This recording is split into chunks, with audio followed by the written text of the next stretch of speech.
Bapak Ibu saudaraku dimanapun Anda berada, dalam ajaran tauhid atau ajaran hakikat menuju ma'rifat, ajaran tauhid itu ajaran di mana hati diajak untuk mengesahkan pada Allah.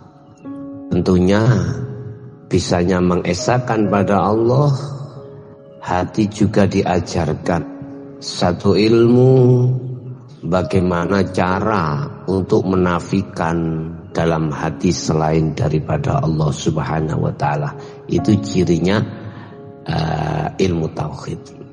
Di situ tentunya mengenal dengan kata-kata wahdatul wujud, atau sering digunakan oleh seseorang dengan bahasa Jawa, manunggaling kawula kelawan Gusti.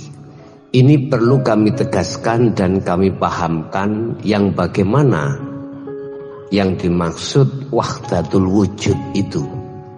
Sebab di tengah masyarakat ini sering dipersoalkan. Oleh karena saking minimnya kefahaman tentang wahdatul wujud inilah, banyak di antara mereka-mereka umat ini saling menyalahkan. Apa wahdatul wujud itu? Bapak Ibu, kalau hanya faham ilmunya tetapi belum praktek atau lakunya, saya anggap belum paham. Sebab wahdatul wujud, ya, ini nanti arahnya adalah seakan-akan manusia itu menuhankan diri sebagai Tuhan. Artinya mengakui dirinya sebagai Tuhan, seakan-akan. Padahal wahdatul wujud itu adalah sempurnane, atau maksudnya innalillahi wa inna ilaihi raji'un, sempurnane tingkatan-tingkatan manusia dari syariat sampai ke ma'rifat Allah. Dan ini oleh karena sering diantara umat ini nggak paham, sehingga menyalahkan apa yang pernah terjadi pada diri Syekh Siti Jenar ataupun terhadap Al-Halat, ya. Memang kalau kita lihat dari satu sisi, seakan-akan beliau itu mengikrarkan itu kalimatnya ana al-haq, Bapak Ibu. Tetapi satu sisi, dalam kesempurnaan satu ilmu dan amal yang disebut ma'rifat pada Allah, ma'rifatullah, alanya ini dibawa keluar. Akhirnya di luar ini banyak yang gak paham, maka terjadilah satu fitnah. Akhirnya mengatakan itu kafir, darahnya halal dialirkan. Subhanallah. Kita belajar ilmu hakikat ini atau ilmu tauhid ini, substansinya itu adalah bagaimana diri ini bisa menjalankan penafian selain daripada Allah. Satu sisi yang lain, bagaimana diri ini lebur, di samping lebur juga penetapan atas diri Allah. Jadi substansinya kita belajar hakikat kan menuju ma'rifat Allah, Pak. Di situ. Bapak Ibu hadirin rahimakumullah. Jadi wahdatul wujud itu adalah ketika saat diri seorang hamba diletakkan Allah di maqam musyahadah, dan di situ sudah tidak berlaku selain daripada Allah, termasuk dirinya dalam hati. Ya wis ora eneng boten wonten wujud saliyane Allah iki sudah tidak ada. Jadi yang ada di situ cuma wujudnya Allah. La maujudan illallah. Ya wis ra enek wujud saliyane Allah, ya wis ra eneng.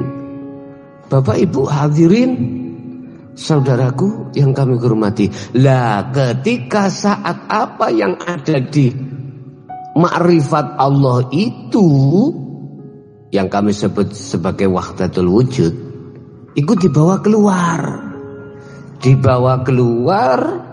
diomongkan terhadap golongan-golongan am, golongan umum.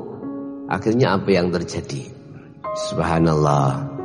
Jangan dikira wahdatul wujud atau manunggaling kawula Gusti iku kawula bisa tunggal dadi siji ambek Allah. Oh enggak, bukan. Yang namanya ahad itu bagaimana ta? Qul huwallahu ahad. Katakan Muhammad, huwa utawi hidup iku Allah, jenenge Allah, namanya Allah iku ahadun esa. Kelegalan diri Allah itu esa. Hati ini bisa sampai ke esa manakala di dalam hati sudah tidak tertampil selainnya. Itu loh namanya manunggal kawulo Gusti. Kawulonya sudah fana, sudah dinafikan, sudah tidak ada. Logikanya gini lah, logika ya.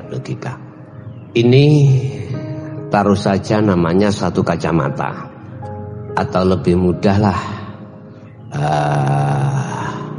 ketika saat kacamata itu dikatakan belum wujud atau belum nyata atas kewujudannya, itu di saat mata kita tertutup oleh sesuatu.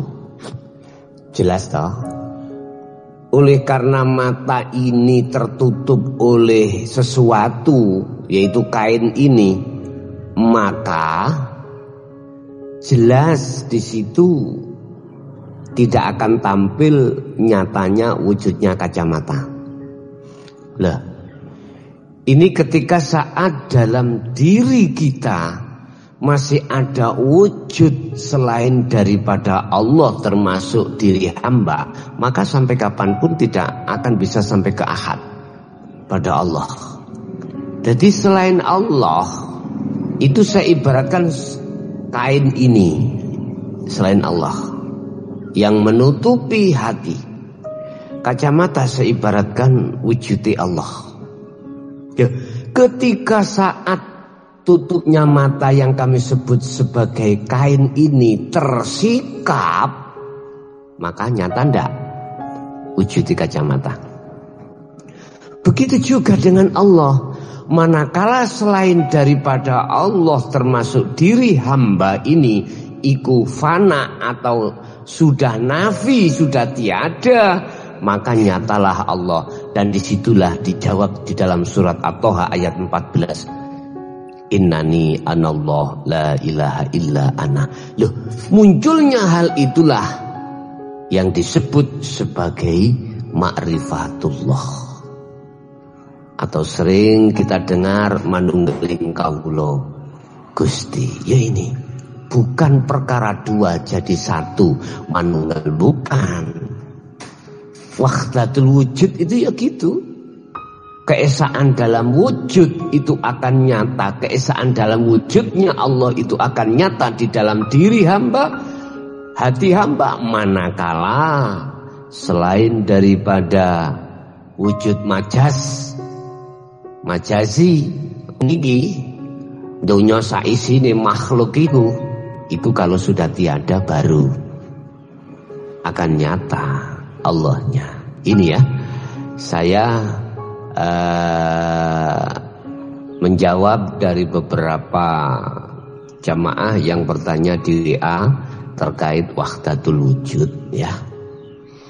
Jadi wahdatul wujud itu sendiri bukan satu dengan yang lain itu jadi satu, roh dengan Allah jadi satu, bukan. Manunggaling kawula yang disebut roh iku terhadap Gusti Allah itu bukan. Maksudnya manunggaling kawula kelawan Gusti, kawulane perkara selain Allah dalam hati itu sudah tidak tampil wujudnya. Bisanya tidak tampil wujudnya, maka itu harus dinafikan. Caranya untuk menafikan adalah kunci di nomor 3 titik.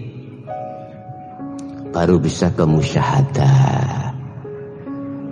Kalau itu semuanya sudah nafi, sudah hilang semuanya, apa yang terjadi Bapak Ibu? Kewujudan Allah. Jelas ya? Ini yang bisa kami sampaikan. Kurang lebihnya mohon maaf. Ihdinas siratal mustaqim. Assalamualaikum warahmatullahi wabarakatuh.